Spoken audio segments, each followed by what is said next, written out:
Welcome student, Rastogi online coaching classes में आपका स्वागत है। आज क्लास 12 के रसायन विज्ञान चैप्टर का नाम वैद्युत रसायन का यह 10वां भाग है। इसके पिछले भाग यदि आप नहीं देखे हैं तो प्लेलिस्ट में ऑल वीडियो है, वहां से जाकर के उस वीडियो को देख सकते हैं। तो पिछले भाग में हम लोग पढ़े थे कि सांद्रता सेल क्या है, सांद्रता सेल कितने प्रकार के होते हैं। तो सांद्रता सेल दो प्रकार के, विलयन सांद्रता सेल, इलेक्ट्रोड सांद्रता सेल। और पढ़े थे उत्क्रमणी सेल और अनुत्क्रमणी सेल के बारे में बताया जा चुका है, तो उस वीडियो को आप लोग ज़रूर देख लीजिए। इस भाग में हम लोग पढ़ेंगे ईंधन सेल। ईंधन सेल क्या होता है, ईंधन सेल के गुण क्या होते हैं, ईंधन सेल के सीमाएं क्या होते हैं, इस वीडियो में आज बताया जाएगा। तो एक एक लाइन को अपने कॉपी में नोट भी करते चलिएगा और अच्छे से एक नोट्स भी बनाते चलिए। तो ईंधन सेल क्या है, तो ऐसा सेल जो वैद्युत ऊर्जा का उत्पादन करता है। ऐसा सेल जो किसका उत्पादन करता है, वैद्युत ऊर्जा का उत्पादन करता है, ईंधन सेल कहलाता है। ईंधन सेल एक प्रकार का जो है गैल्वेनी सेल होता है। ईंधन जो है किस किस प्रकार का सेल है, तो गैल्वेनी सेल होता है। ईंधन सेल की जो दक्षता होती है वह कितने % होती है, तो ईंधन सेल की दक्षता जो होती है 70% होती हैं। और इसमें लिखेंगे, इसमें ईंधन गैसों जैसे हाइड्रोजन, मीथेन आदि के दहन द्वारा ऊर्जा प्राप्त किया जाता है। जो ईंधन सेल होते हैं वह किससे ऊर्जा प्राप्त करते हैं, तो हाइड्रोजन गैस और मीथेन गैस के क्या हैं, दहन मतलब जलने से इसमें ऊर्जा प्राप्त होता है। तो ईंधन सेल क्या है समझ में आ गया होगा कि वैद्युत ऊर्जा का क्या करता है, उत्पादन करता है। अब हम लोग पढ़ेंगे ईंधन सेल के गुण क्या है। तो अब यहाँ नोट करेंगे ईंधन सेल के गुण। ईंधन सेल के गुण, तो अब यहाँ लिख सकते हैं ईंधन सेल के जो गुण हैं वह निम्न है। निम्न का मतलब नीचे लिखा जाएगा क्रमशः एक दो करके। तो पहला समझेंगे कि ईंधन सेल का पहला जो गुण क्या है। तो पहला जो है, इस सेल माने ईंधन सेल जो होते हैं प्रदूषण उत्पन्न नहीं करते हैं। तो यहाँ लिख सकते हैं यहाँ पर ईंधन सेल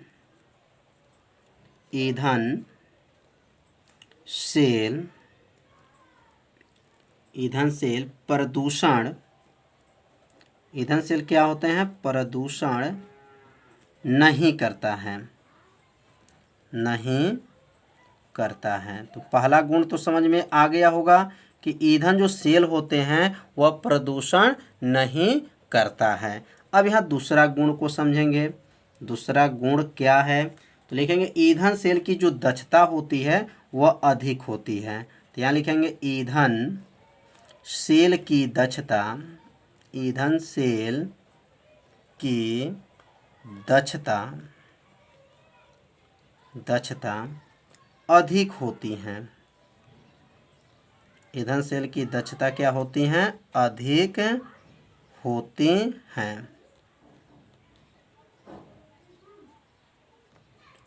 तो दो यहाँ पे गुण समझ में आ गया होगा। पहला क्या पढ़े हैं, ईंधन सेल प्रदूषण नहीं करता है, और दूसरा जो है ईंधन सेल का दक्षता क्या होती हैं, अधिक होती हैं। तीसरा अब गुण समझेंगे ईंधन सेल का। तो ये इन सेलों द्वारा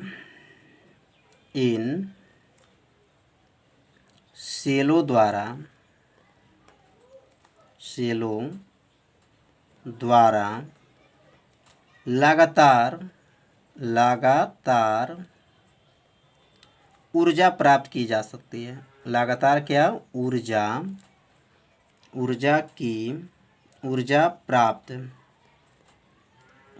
प्राप्त की जा सकती है।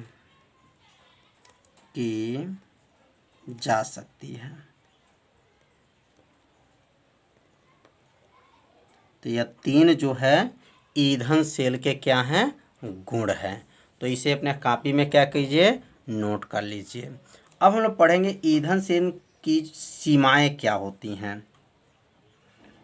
अब यहाँ लिखेंगे ईंधन सेल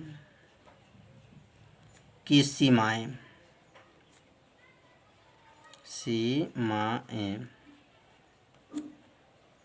तो ईंधन सेल की जो सीमाएं हैं ये भी क्या है, निम्न हैं। अब यहाँ पहला समझेंगे।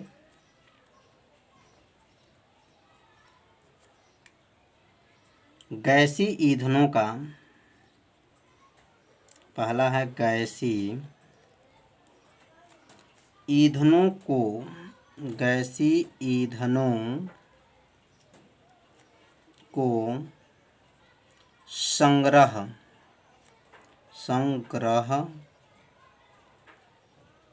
करना कठिन होता है, करना कठिन होता है।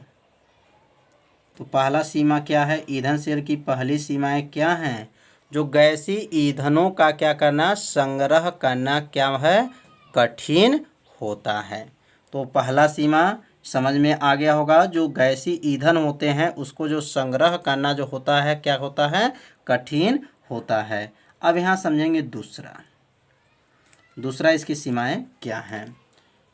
इस ईंधन में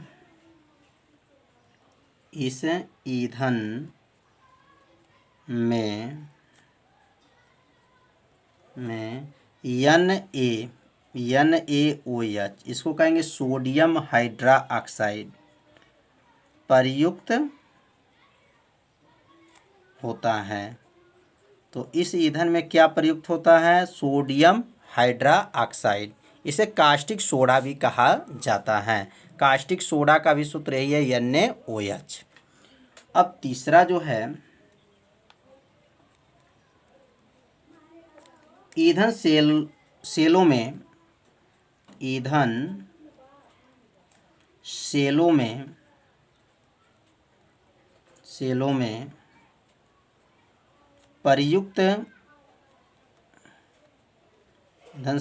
प्रयुक्त उत्प्रेरक काफ़ी महंगा होता है। काफ़ी क्या होता है, महंगा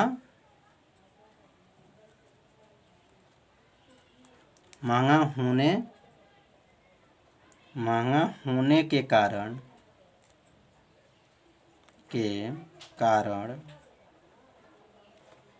यह सबके लिए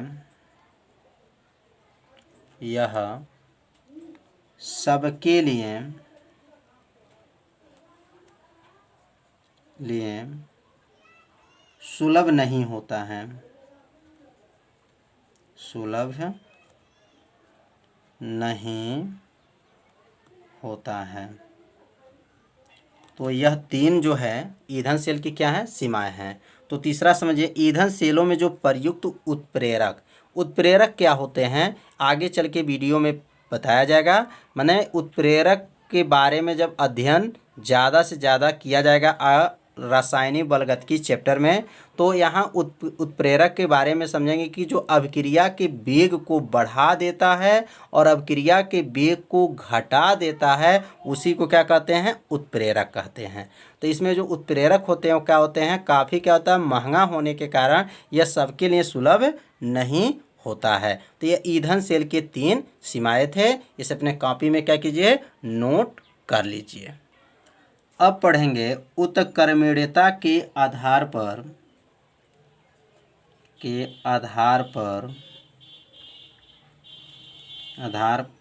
सेल के प्रकार।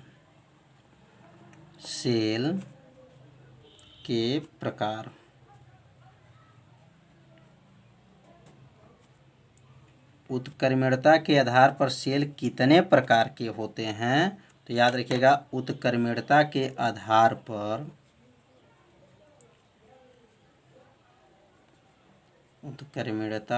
आधार पर सेल जो हैं दो प्रकार के होते हैं। आधार पर सेल दो प्रकार के होते हैं, दो प्रकार के होते हैं।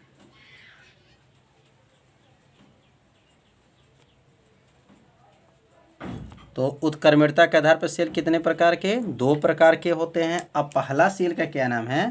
पहला सेल याद रखेंगे, पहला सेल का नाम प्राथमिक सेल और दूसरा सेल का नाम है द्वितीयक सेल। तो यहाँ लिखेंगे अब प्राथमिक सेल, प्राथमिक सेल, और इसमें लिखेंगे द्वितीयक सेल, द्वितीयक सेल। अब पढ़ेंगे प्राथमिक सेल क्या होता है और द्वितीयक सेल क्या होता है। तो यहाँ लिखेंगे प्राथमिक सेल, प्राथमिक सेल। तो प्राथमिक सेल का अगर परिभाषा आपको याद हो गया तो समझिए द्वितीयक सेल का भी परिभाषा आपको क्या होगा? याद हो जाएगा। बस थोड़ा सा ध्यान देंगे। तो वे सेल जो पुनः चार्ज नहीं किए जा सकते, ऐसे सेल को प्राथमिक सेल कहते हैं। कितना आसान है। तो यहाँ उत्तर लिखेंगे वे सेल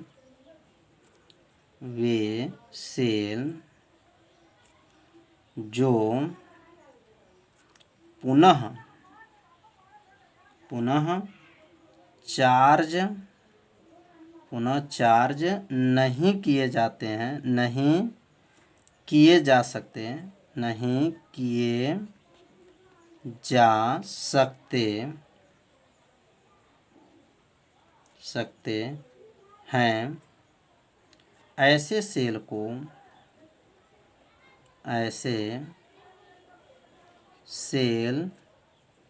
को प्राथमिक सेल कहते हैं, प्राथमिक सेल कहते हैं। कितना आसान है परिभाषा। वे सेल जो पुनः चार्ज नहीं किए जा सकते, ऐसे सेल को प्राथमिक सेल कहते हैं। जैसे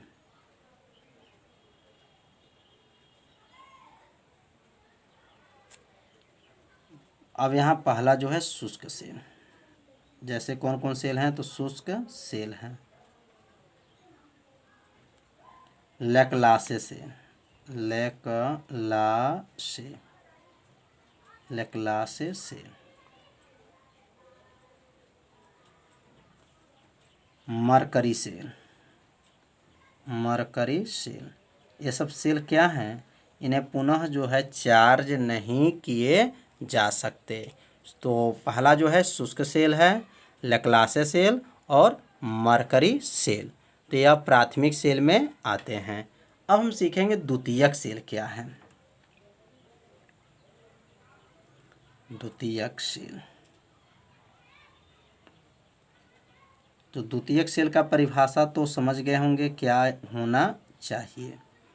वे सेल जो क्या है? चार्ज किए जा सकते हैं, पुनः जो है चार्ज किए जा सकते हैं, ऐसे सेल को क्या कहेंगे?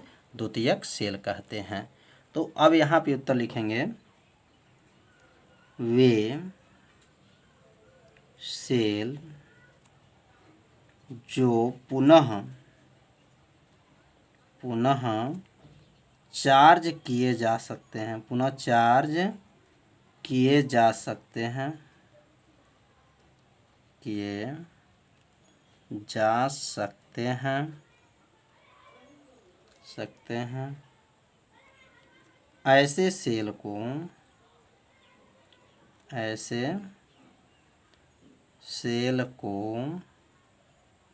द्वितीयक सेल कहते हैं, द्वितीयक सेल कहते हैं। कितना आसान है। वे सेल जो पुनः चार्ज किए जा सकते हैं, ऐसे सेल को द्वितीयक सेल कहते हैं। जैसे क्या है? जैसे अब यहाँ नोट करेंगे। जैसे पहला जो है सीसा संचायक सेल, सीसा संचायक सेल, सीसा संचायक सेल, इसे क्या किया जा सकता है? पुनः चार्ज किया जा सकता है। दूसरा है निकेल निकेल, कैडमियम,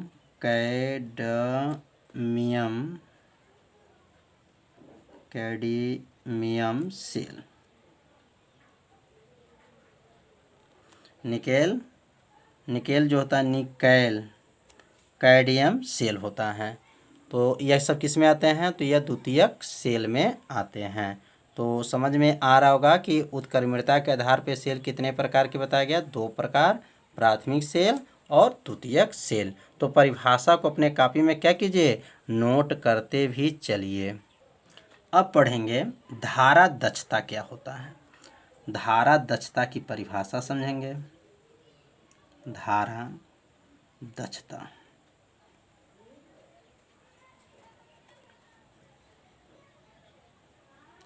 तो धारा दक्षता का परिभाषा जो है बनाना सिखाया जाएगा। पहले धारा दक्षता का सूत्र लिखा जाएगा। तो धारा दक्षता का सूत्र क्या होता है? धारा दक्षता बराबर होता है, याद रखिएगा, वास्तविक, क्या होता है? वास्तविक प्राप्ति। क्या लिखेंगे? वास्तविक प्राप्ति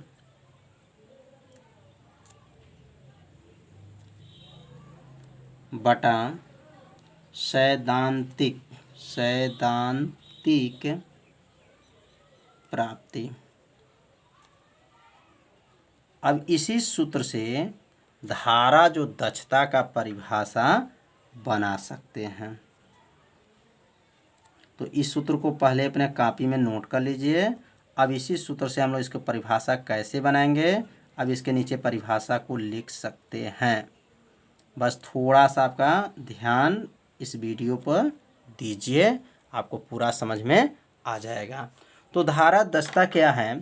तो कहेंगे किसी सेल में वैध धारा प्रवाहित किया जाता है। किसी सेल में क्या किया जाता है? धारा प्रवाहित किया जाता है। तो ये वास्तविक प्राप्ति, क्या प्राप्ति? वास्तविक प्राप्ति और सैद्धांतिक प्राप्ति के अनुपात को, ये बटा को अनुपात कहते हैं, कि अनुपात को धारा दक्षता कहते हैं। पहले ऊपर का नाम लिखेंगे वास्तविक प्राप्ति, और क्या कहेंगे? सैद्धांतिक प्राप्ति के अनुपात को धारा दक्षता कहते हैं। कितना आसान परिभाषा है।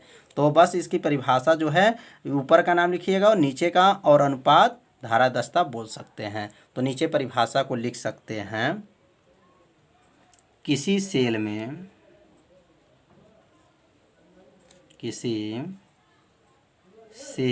में वैद्युत धारा प्रवाहित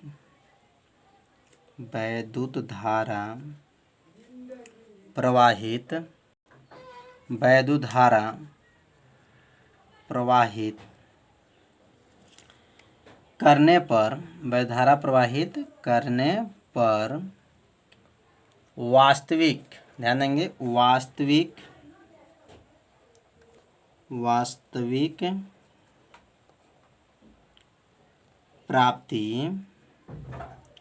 वास्तविक प्राप्ति और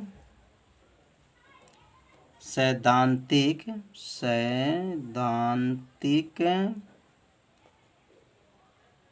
प्राप्ति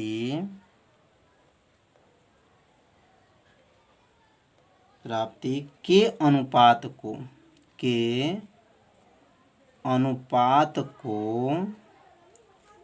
अनुपात को क्या कहेंगे?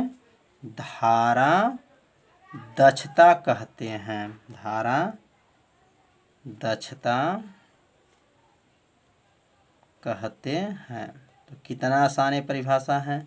तो परिभाषा किससे बना है? तो सूत्र से परिभाषा को बनाया गया है। तो किसी सेल में वैद्युत धारा क्या किएंगे? प्रवाहित करते हैं, या प्रवाहित करने पर जो वास्तविक प्राप्ति, जो अंश में था क्या था? वास्तविक प्राप्ति था, और सैद्धांतिक प्राप्ति के अनुपात को क्या कहते हैं? धारा दक्षता कहते हैं। यह मात्रकहीन और बी मात्रकहीन राशि, मतलब इसका मात्रक नहीं होता है, क्योंकि वास्तविक प्राप्ति और सैद्धांतिक प्राप्ति दोनों का जब मात्रक रखा जाएगा तो दोनों मात्रक कट जाएगा, तो यह मात्रक हीन राशि है। तो समझ में आ गया होगा। तो आज का पढ़ाई जो है हम लोग क्या क्या पढ़े हैं, तो हम लोग पढ़े हैं आज की पढ़ाई में ईंधन सेल और ईंधन सेल के जो हमारे गुण हैं और इसकी सीमाएं हैं, और उत्कीर्णता के आधार पर सेल के प्रकार पढ़े हैं। तो आज का पढ़ाई इतना ही रहेगा। तो आज जो है, यदि आप मेरे चैनल पे जो है पहली बार यदि आज आए हैं तो मेरे चैनल को क्या कीजिए, सब्सक्राइब कर लीजिए, बेल आइकन घंटी को ऑप्शन को भी ओके कर लीजिए, जिससे कोई भी वीडियो को अपलोड किया जाए तो उसका मैसेज तुरंत आपके पास पहुंच जाए। तो एक अच्छे से आप लोग नोट्स को तैयार करते चलिए। तो कल शाम को 7 बजे मिलेंगे, तब तक के लिए नमस्कार।